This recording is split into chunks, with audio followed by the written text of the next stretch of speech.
My name is Jeremy Kelly and I'm part of the global research team at Jones Lang LaSalle. Considerable attention is currently being focused on the growth opportunities in emerging markets, and there is this sort of new breed of rapidly expanding cities that are providing a compelling attraction for many real estate players.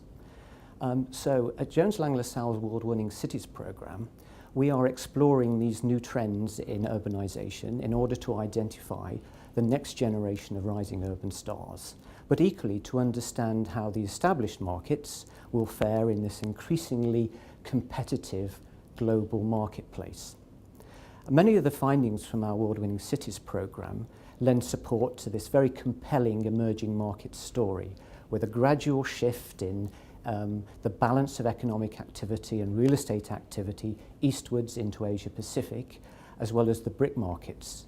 So perhaps it doesn't come as much surprise to you to know that, for example, the 10 fastest growing cities worldwide are all in China, or that in the 4 BRIC economies, the office stock is expected to grow exponentially from 75 million square metres today to around 225 million square metres by 2020.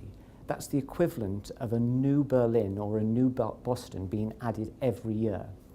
Or the fact that in the BRIC economies, there are currently about 1,000 shopping centres. By 2020, that will go to about 2,500.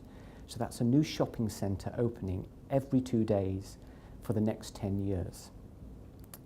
But despite those sort of fairly obvious trends, you may be surprised by some of the other trends that we are identifying within the World-Winning Cities program, such as the continued dynamism and dominance of many North American cities. So, for example, 11 US cities are expected to feature in the world's top 30 largest cities by GDP by 2020.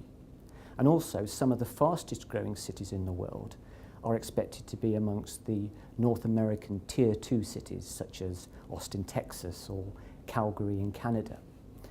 So what's very clear from these trends is that real estate investors are being presented with an ever-broadening range of investable cities, not only in emerging markets such as Asia Pacific or in the BRIC economies, but also in second and tier cities within the more established markets. But interestingly, whilst this choice of investable locations is increasing, most real estate investors are still very tightly focused on a relatively small band of high-order centres such as London, Paris, Tokyo, Frankfurt, New York, for example. So 30 cities, just 30 cities, and they're mainly the high-order centres, account for over 50% of the global commercial real estate investment activity, so highly concentrated. So is this about inertia, or is there something else at work? So for us, one of the key questions that we're looking to answer is, with new sources of real estate capital, with new real estate players and changing perceptions of risk, are we expecting to see a gradual shift in the geography of real estate investment so that it better reflects the new urbanisation of the 21st century environment? Or will we see the continued dominance of this relatively small number of high-order, transparent, liquid markets? Something for us to think about.